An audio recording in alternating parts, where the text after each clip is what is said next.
Transformer One. Film ini disutradarai oleh Josh Cooley dan masih juga diproduseri sama abang Michael Bay.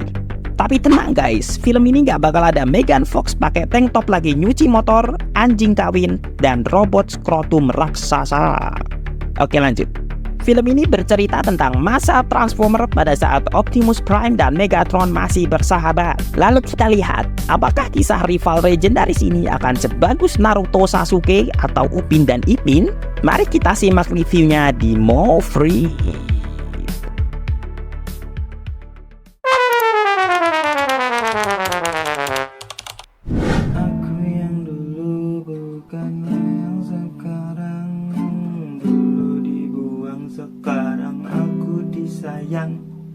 Itulah kira-kira jika film ini mempunyai lagu Transformer One. Oke, film ini memang ketika keluar trailernya itu banyak orang-orang yang meremehkan gitu ya, yang hujat-hujat gitu kayak masih film kok animasi, iki kok orang botol, orang ada penungsone iki kok. Terus bla-bla-bla.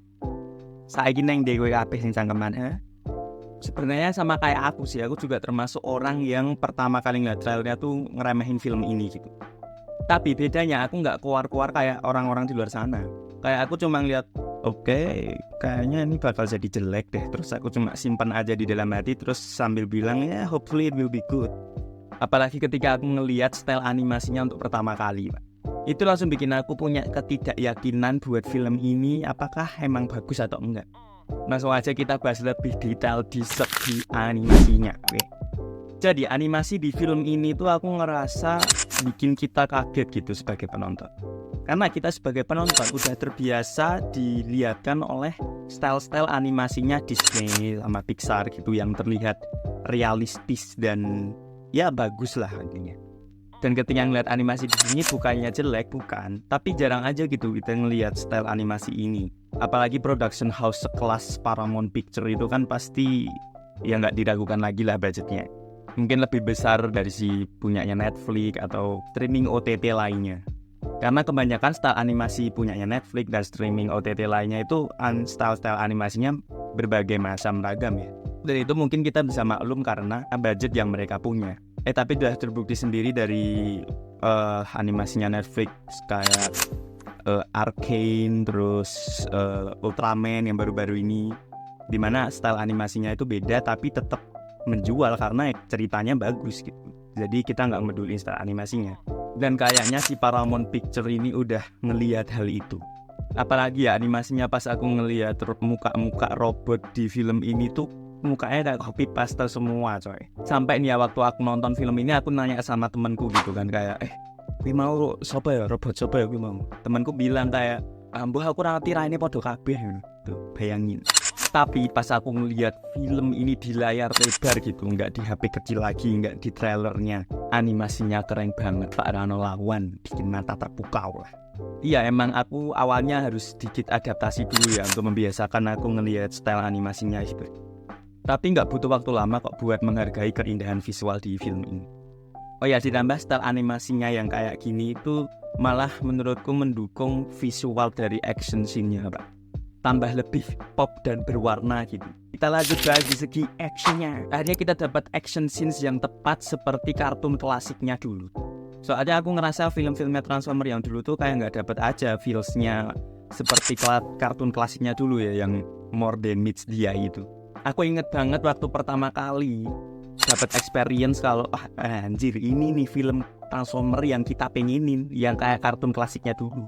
Itu pas di film Bumblebee, Pak. Ketika Bumblebee berusaha kabur dari Cybertron dan ada Optimus terus robot di situ, nah itu tuh feels-nya udah kayak kartun klasiknya dulu, Pak. Nah dari film Bumblebee itu aku mulai punya harapan semoga format atau visual Transformer bakal seperti ini terus.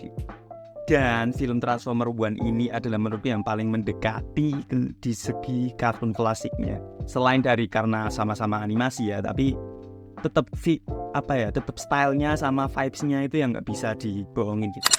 Actionnya di film ini seru banget, apalagi pas final battle-nya, keren pol Pak, keren.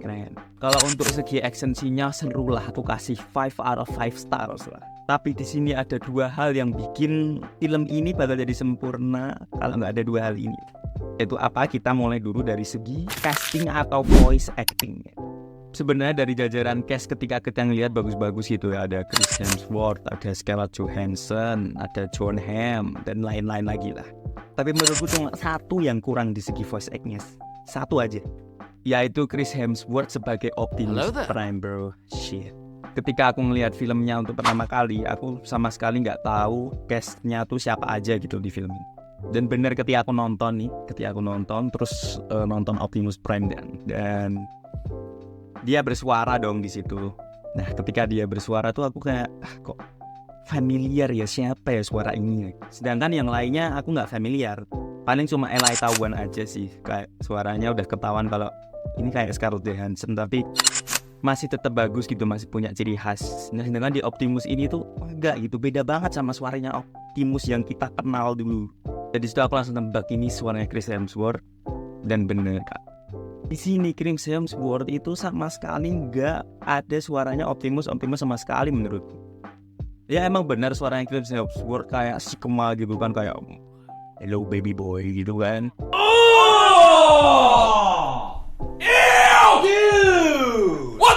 Tapi apa ya, beda aja gitu sama yang kita dapetin dulu. Mungkin juga karena kita udah terbiasa sama suaranya Peter Cullen gitu, almarhum Peter Cullen ya, rest in peace sir. Di situ kan suaranya dia khas banget kan, kayak motivator gitu ketika memberikan pidato gitu kan, kayak mari teguh lah nih. I am Optimus Prime, and this message is to my creators. I'm coming. Sayangnya Chris Hemsworth menurutku di sini belum bisa mencapai level itu. Ya udah kayak suaranya Chris Hemsworth aja terus ditempelin di suara Optimus Prime gitu dah. Kalau aku yang casting pasti aku bakal pilih Korigor lah sebagai Optimus Prime. Tak jamin lebih cocok timbang Chris Hemsworth. Gila, Mai. Dan terakhir yang bikin aku ngerasa film ini agak kurang gitu adalah dari segi karakter. Jadi udah banyak bertebaran video di FYP TikTokku ya teman-teman. Isinya itu adalah klip-klip tentang hubungan pertemanan antara Optimus Prime dan juga Megatron. Jadi kayak klip-klip mereka gitu, terus ada quotes-quotes gitu lah kayak apa, wah ambisi bakal mengkhianati persahabatan, atau 3 kali Megatron mengkhianati Optimus Prime gitu. Pokoknya sedih-sedih lah. Tapi menurutku malah sisi itu yang menjadi aspek terjelek menurutku di film ini. Yang aku masalahkan di sini adalah karakterisasi si Optimus Prime dan juga Megatron ini, karakter developmentnya kurang mateng. Jadi transisi mereka itu, misal di Megatron dari dia baik menjadi mengkhianati Optimus Prime itu kurang smooth menurutku. Karena ya itu, film ini adalah sangat fast pace banget, kayak full action fast pace gitu. It's such a good thing sih, karena ya kita mendapatkan tontonan yang sangat seru lah ya, full action terus main cepet aja gitu. Tapi minusnya adalah pasti di karakter developmentnya. Transisi dari setiap karakter, motivasinya yang dilihatkan di sana dari setiap karakter itu pasti kurang smooth karena ya buru-buru. Coba aja di film ini Optimus Prime tuh dari di awal film digambarkan dia itu sosok yang ceroboh, sosok yang ceroboh gitu, kayak rebel banget orangnya lah gitu. Gak ada wise-wise-nya sama sekali yang kita kenal sebelumnya Optimus Prime sebenarnya. Nah di akhir ini gak tahu spoiler gak ya, kayaknya ada di trailer deh. Itu kan mereka melakukan perjalanan untuk menemukan Sparks mereka kan. Nah ketika Optimus Prime mendapatkan Sparks-nya itu udah tuh kayak gitu doang, udah jadi wise. Maksudku gak ada perjalanan personalnya gitu kan dari diri dia sendiri gitu, atau hal-hal yang membuat si Optimus ini menjadi wise gitu. Gak ada. Apa? Karena Megatron temannya sendiri yang ngehianatin dia. Si Megatronnya sendiri pun yang berubah jadi jahat itu menurutku juga gak smooth gitu. Cepet banget itu, kayak tiba-tiba. Jadi kesan pengkhianatannya tuh kurang jadinya. Maka dari itu menurutku story arcs yang pengkhianatan ini jadi kurang. Ya mungkin itu saja ya teman-teman. Menurutku kalau kalian adalah fans Transformer, fans Die Hard gitu, wajib sih kalian nonton ini karena ini filmnya seru, actionnya full pack, terus secara garis besar ceritanya juga sebenarnya udah pernah kita lihat sebelumnya, tapi it's seru-seru aja gitu. Kita jadi tahu gimana sih cerita aslinya kok si Transformer ini bisa kepecah belah jadi Autobots dan juga Decepticon gitu. Dan menurutku nih film jauh dibandingkan sama film-film live action yang 3 itu, yang si dari Mas B itu. Pokoknya it's not bad for me. Kalau aku kasih rating dari 5 stars, aku bakal kasih 3.5 star. Good, it's fun. Jadi ya mungkin itu saja ya. Kayaknya ini review tersingkat so far ya di Moveflix. Tapi jangan khawatir, saya akan tetap membuat konten-konten lagi jika kalian subscribe dan like video-video Moveflix. Subscribe channelnya, oke, jangan lupa, agar tidak ketinggalan hal-hal seputar sinema dan review-review film lainnya. Tapi kalau review film pasti akan ketinggalan karena saya nge-reviewnya suka kok. Jadi itu saja, Moveflix Mother Father Do You Speak It.